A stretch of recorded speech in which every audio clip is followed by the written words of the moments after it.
This is part 3 of all the Pixar movies ranked. I think this would have to be The Incredibles. Now, don't get me wrong, this would have to be higher in the top. But I just liked more, I would say, the film production rather than the plot, because it was interesting. They were a family of superheroes. Bob is one of the best parts of these movies. You can relate to him. He's abandoning the life that he really wants and desires on the inside, to now live hidden in a desk job that he hates. I liked their dynamics as a family.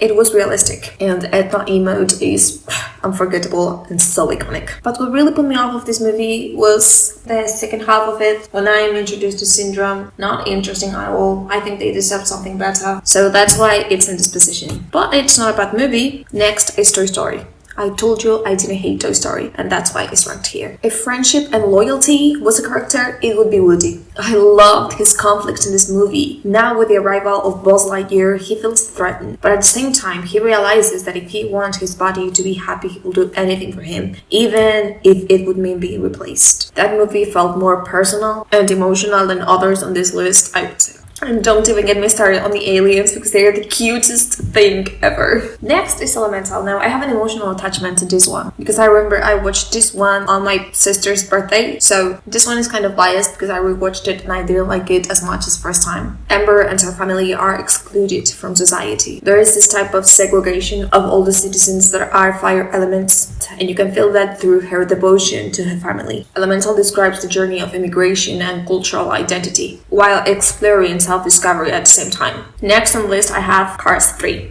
The Redemption of Lightning McQueen. I remember watching this movie and thinking I'm not going to like this one because I didn't like Cars 2, so maybe this time they did it even worse. I was wrong. We see him letting go of his ambition and of the things that he thought he wanted most, to realize that what really filled him was not the goal but the journey to it. Here he becomes a mentor. And we also struggle because we see the representation of what's happening nowadays with innovation versus tradition. How can they live in the same world?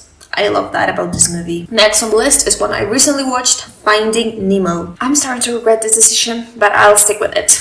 An overprotective father trying to protect his son from all the dangers that he thinks they're outside. And who blames him? He is a single parent who lost the love of his life. I don't know why, but Pixar loves single parents. Nemo is also facing fear at the same time. He's lost, he doesn't have a father. He just wanted to prove that he was brave enough to go outside despite his disability. Stick around because next is part 4. Don't forget to subscribe to my channel if you like this type of videos. And please tell me in the comments what you think about the Pixar movies. Which one is your favorite? Do you disagree with me? Do you agree with me? Do you think I'm the worst person in life for thinking these movies should be on this position? What do you think of it?